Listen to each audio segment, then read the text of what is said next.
अर्थ खातं मुख्यमंत्री फडणवीसांनी सांभाळावं. अर्थ खातं मुख्यमंत्र्यांकडे ठेवण्यात राज्याचं शहाणपण. सध्या अर्थ खातं सांभाळेल असा एकही नेता नाही. खासदार संजय राऊतांकडून फडणवीसांचं कौतुक.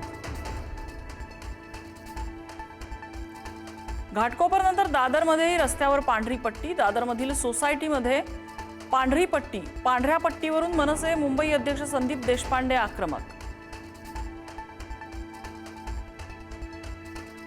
सेजल पवार पाठोपाठ प्रणित मोरेनं सुद्धा मागितली माफी. त्या व्यक्तीला बोलण्यापासून थांबवलं नाही, ही माझी चूक, मला धडा मिळालाय, त्यामुळे आणखी एक संधी द्या, प्रणित मोरेची मागणी. नाशिकमधल्या महायुतीच्या नगरसेवकांना आज ठाण्यात आणणार. सर्व मतदारांना ठाण्यातल्या अज्ञात स्थळी ठेवण्याचा निर्णय.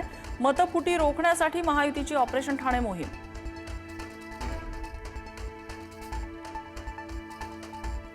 नाशिक पाठोपाठ जळगाव विधान परिषदेचा तिढा सुद्धा सुटला. शिवसेनेच्या बंडखोर उमेदवार रेश्मा काळे यांची माघार. उपमुख्यमंत्री शिंदेंची भेट घेतल्यानंतर माघार.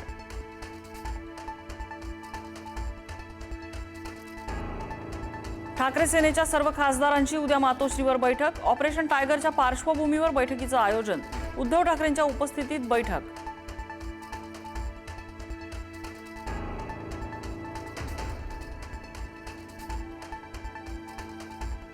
रोहित पवारांच्या अन्नत्याग आंदोलनाचा आज दुसरा दिवस. आज पुन्हा प्रशासन आणि रोहित पवारांमध्ये चर्चा. कृषी मंत्री दत्तात्रय भरणे रोहित पवारांशी चर्चा करणार असल्याची माहिती.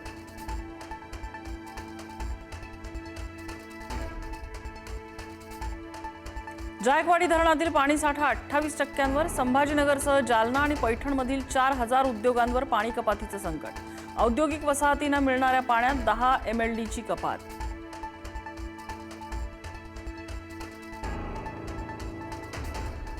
बोगस शालार्थ आयडी घोटाळ्याचा SITची धक्कादायक माहिती. 854 पैकी तब्बल 750हून अधिक शालार्थ आयडी बोगस असल्याचं निष्पन्न. धुळे आणि जळगाव जिल्ह्यात सर्वाधिक बोगस आयडी आढळले.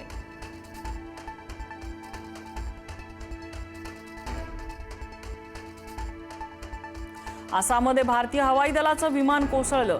आसामच्या जोरहाट विमानतळावरती अपघात. जोरहाटमधील रुरे हवाई तळावरती AN-32 वाहतूक विमान कोसळलं. मुंबईत बेकायदेशीर वास्तव्याला असलेल्या 5 बांगलादेशी महिला ताब्यात. दक्षिण मुंबईतील कामाठीपुरा परिसरात महिला ताब्यात. नागपाडा पोलिसांच्या दहशतवाद विरोधी पथकाची कारवाई.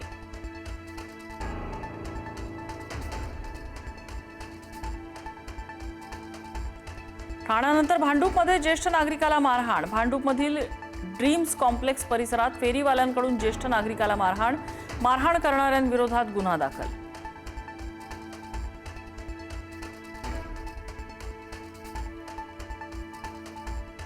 मान्सूनची प्रगती मंदावली. पुढील काही दिवस पावसासाठी अनुकूल स्थिती नसल्याची हवामान खात्याची माहिती.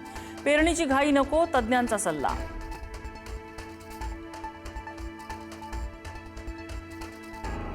पंतप्रधान नरेंद्र मोदी 6 दिवसांच्या परदेश दौऱ्यावर. 13 ते 18 जून दरम्यान फ्रान्स आणि स्लोव्हाकियाच्या दौऱ्यावर.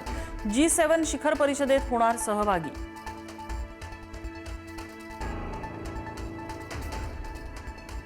इराणसोबतचं युद्ध संपलं. आठवडा अखेरीस करार. अमेरिकेचे राष्ट्राध्यक्ष डोनाल्ड ट्रम्प यांची माहिती. करारावर मात्र इराणची सावध भूमिका. कराराबाबत अद्याप अंतिम निर्णय झालेला नाही, इराणची माहिती.